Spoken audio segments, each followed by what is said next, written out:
ये double engine की सरकार प्रधानमंत्री मोदी जी के नेतृत्व में, उनके मार्गदर्शन में जो बोलती है वह करके दिखाती है, और जितना करती है उतना ही बोलती है। हम लोगों ने कहा था ना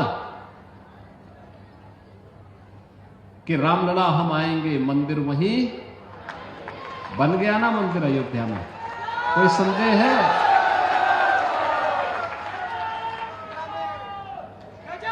कोई संदेह है? और हम आज फिर इस बात को कह रहे हैं कि कयामत के दिन तक भी कभी, कयामत का दिन तो कभी आना ही नहीं है, और इसलिए बाबरी ढांचे का पुनर्निर्माण कभी होना ही नहीं है। जो कयामत के दिन आने का सपना देख रहे हैं, ऐसे ही सड़ गल जाएंगे, कभी वह दिन आने वाला नहीं है।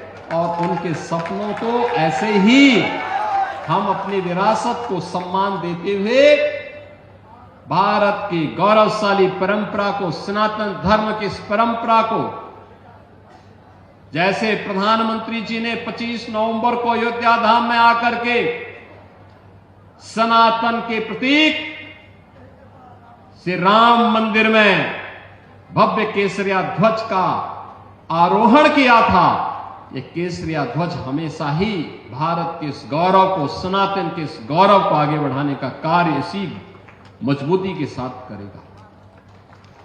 बहनों और भाइयों, आप याद करिए ना, अयोध्या में 500 वर्षों के बाद एक गौरवशाली क्षण हमारे सामने आया।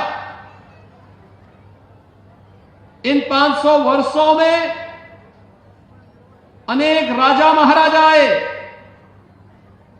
अनेक सरकारें आई होंगी। 1947 में भारत आजाद हुआ, 1952 में पहली चुनाव के बाद सरकारें बनी,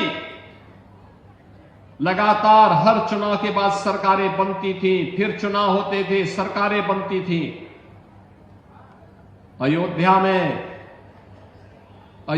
में भगवान राम का, उनकी जन्मभूमि पर भव्य मंदिर के निर्माण का कार्य हो, आखिर ये उनके मन में क्यों नहीं आया? आज तो हर व्यक्ति कहता है कि साहब राम हमारे भी हैं। हमने कहा सभी के हैं, राम तो सबके हैं, भेद इसमें है ही नहीं। लेकिन कुछ लोग हैं जो अवसरवादी रवैया अपना करके जब संकट आता है तब राम याद आते हैं और बाकी राम को विस्मृत कर देते हैं, राम को भूल जाते हैं। इसलिए भगवान राम भी अब उनको भूल चुके हैं। अब उनकी नैया कभी पार नहीं होनी है।